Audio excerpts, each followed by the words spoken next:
Hi, my name is Deepak Mishra, and I would like to say you namaste. My question is I am an Hindu, and I have married a Muslim girl in India, and inshallah, she will be here in Saudi Arabia in coming next month. You know what? When I told her that I will be going to visit Dr. Zakir Naik's speech, so she told, please don't go to him. He says bad about Shias, and she's a Shia actually. So she told, no, don't go to him. And her mother-in-law also told, no, please, you don't go. If you go to him, he will tell you bad about Shia, and you will leave me. So that is the first doubt which I'm having in my mind. And the second thing is, I have a generic question in the sense that if we say that everything is God and everything belongs to God in Hindu and Muslim religion, so why God wants everybody of us to worship Him? Why is He created us in any forms of religion? When you talk about the creation, why is He created us? Why He wants us to worship? Why He wants us to take so much of pains to worship Him? And why He doesn't ask animal or anybody else to worship Him? Why only human beings? Thanks. Brother asked two questions. Before he asked the question, he told me namaste. Brother, do you know the meaning of namaste? No. People say hi. And what is the meaning of hi? Even I say assalamu alaikum wa rahmatullahi wa barakatuh. The meaning is may peace, blessings and mercy of Allah be on you. You told me namaste. I have to reply. Correct? And if I don't reply, you'll tell me what kind of a person is he. Correct? I'm asking you what is the meaning of namaste. Now see, for me, namaste is like I am saying hi to you, I am saying assalamu alaikum to you. But yeah, For you, please forgive me. If I abuse you and I tell my abuse means you're a good person, will you believe in that? if I know the word. If I tell ullu, you know ullu. Ullu in Urdu, Hindi means owl. In English, owl means the wise person. But ullu in Hindi means what? Ullu means? Bewakoof. Yeah, bewakoof. So the English people will think I'm praising you, calling you a wise person. But you know I'm calling you a fool. Now I know the meaning of namaste. That's the reason I didn't reply yet. You don't know the meaning. You have told me namaste. I know the meaning, therefore I didn't reply. The meaning of namaste is, it comes from the Sanskrit word idam namame, meaning I bow down to you. Do you want to bow down to me? Absolutely. You can bow down to the person who is having so much of knowledge. That's right. According to you, you can bow down to a person of knowledge, but according to the Quran and according to Islam and most of the religions, you bow down to no one but Almighty God. You know, there are many Hindus, after I give a talk, they come and touch my feet. You know what they say? हमने पहले बार भगवान का अवतार खुद देखा आंख से. It's the first time in my life I have met God Himself personally. Hindu telling me. So I tell you, see brother, I know you respect me, you love me, appreciate that. But bowing to anyone besides God is shirk. And even in Hinduism, you should bow down to no one but Almighty God. So I'm correcting him. He's doing out of respect, out of love. But love and respect should not go overboard. If it goes overboard, it's called as shirk. Associating partner with God. There are many Hindus who come after me and they praise me so much. They put me next to God, which I said, I am not God. You can only bow down to Almighty God. What I speak and the knowledge is a gift from God. This is a gift from God. So when you see me, you should say, MashaAllah. MashaAllah means as Allah willed.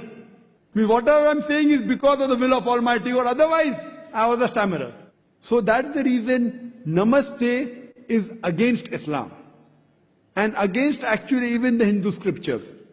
Though some of the scholars say that idam namame can mean that I appreciate you. But the right meaning is I bow down to you. In Islam, assalamu alaikum, may peace be on you. You can say that anytime, anywhere. In English we say good morning. It may be raining cats and dogs, they have to say good morning. The person may have had a fight with his wife. Someone says good morning, he has to wish back good morning. He is cursing in his heart that such a morning should never come. Yet he has to reply by good morning, good evening, good night. So best in Islam is Assalamu alaikum, may peace be on, and I wish you, because the Quran says in Surah Nisa, chapter 4, verse 86, that if anyone greets you courteously, wish back more courteously. That if anyone greets you courteously, wish back more courteously, or at least the same. So I am wishing you back Assalamu alaikum wa rahmatullahi wa barakatuh. May Allah's peace and mercy be on you, brother. Now coming back to your question. The first question you asked, that your fiancée or your wife? My wife. Wife, oh, you already married her. Fine, your wife told you not to come for my lecture because I'm against Shias, and yet you disobeyed her. You know, you love me so much. I appreciate that. But, you know why? The word Shia doesn't exist in the Quran.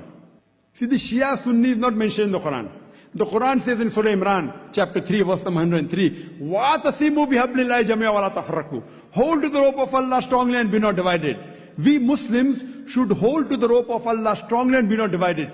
And Almighty God says in the Quran in Surah Anam, chapter number 6, verse number 159, that, O Prophet, anyone who makes sects in the religion of Islam, you have nothing to do with him.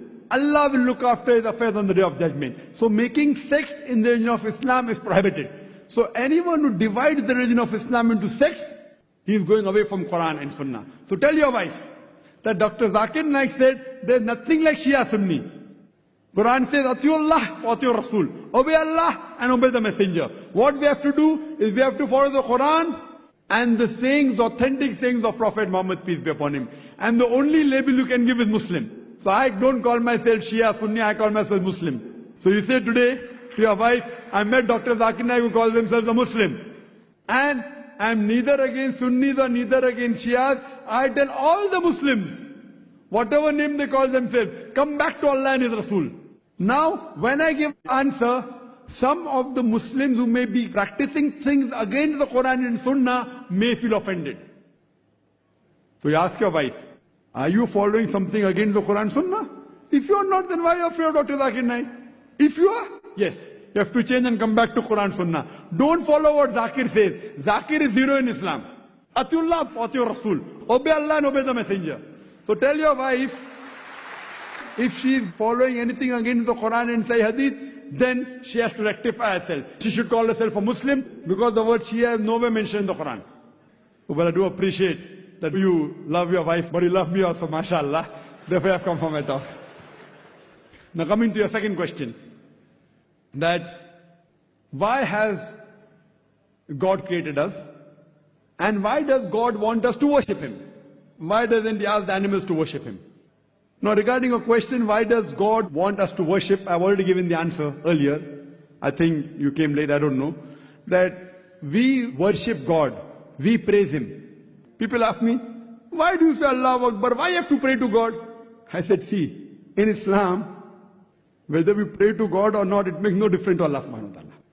When I say Allahu Akbar, Allah is the greatest, He's already the greatest. By me saying Allahu Akbar, He won't become greater. Why do we say? You know why do we say?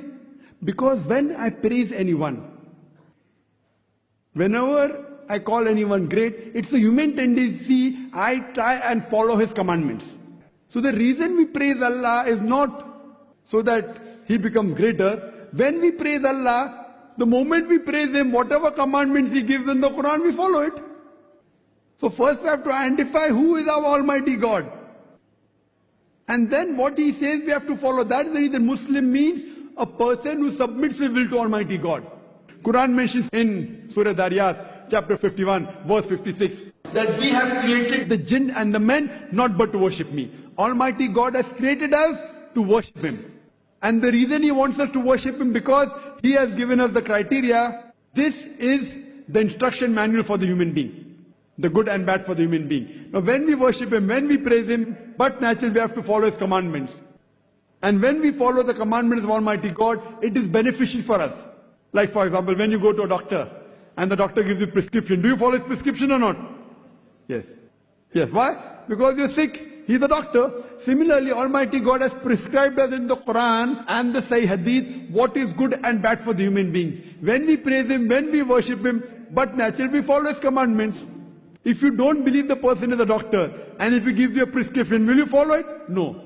So when you appreciate the doctor, you will follow his prescription. That's the reason we praise Almighty God and we worship him, so that we can be good practicing human beings. You ask the question, why don't the animals worship him? Our beloved Prophet Muhammad Sallallahu Alaihi Wasallam, he said that in Islam, all the other creations, except for the human beings and the jinn, they have a free will. All the other creation, they don't have a free will. The angels don't have a free will. The animals don't have a free will. All of them, they worship Almighty God. The animals, the trees, the mountains, all of them, they worship Almighty God. They are called as Muslims in Arabic. The jinn and the human beings, Almighty God has given us a free will. We can either follow him or disobey him. Now, Almighty God created us because it's mentioned in the Quran that the best creation of Almighty God is the human being. Besides our form and our body and the intelligence, he has given us a free will. We can either obey him or disobey him. Now, after he's given us a free will, he wants to analyze whether do we obey him or not. All the other creatures like animals, trees, they have no free will. So it's nothing great that they worship Almighty God. It's good, alhamdulillah. But after a free will has been given to the human beings, as the Quran says in Surah Mulk, chapter number 16, verse number 2, Alladhi khalaqal mauta wal hayata. It's Allah who has given you death and life to test which of you is good in deeds. So this life is a test for us for the hereafter. So after the free will has been given to us, you can either worship him or not worship him. If you worship him, then you're following the commandment of God. You can have alcohol, you cannot have alcohol. If you don't have alcohol, then you're following his commandment. So in this way, Almighty God has given you the do's and don'ts, very few. The remaining thing, everything is optional on you. So these few do's and don'ts, if you take care of it, you are following the commandments, you're worshipping him, and you will pass this test. This life is a test for the hereafter. Hope that answers the question, brother. Thank you.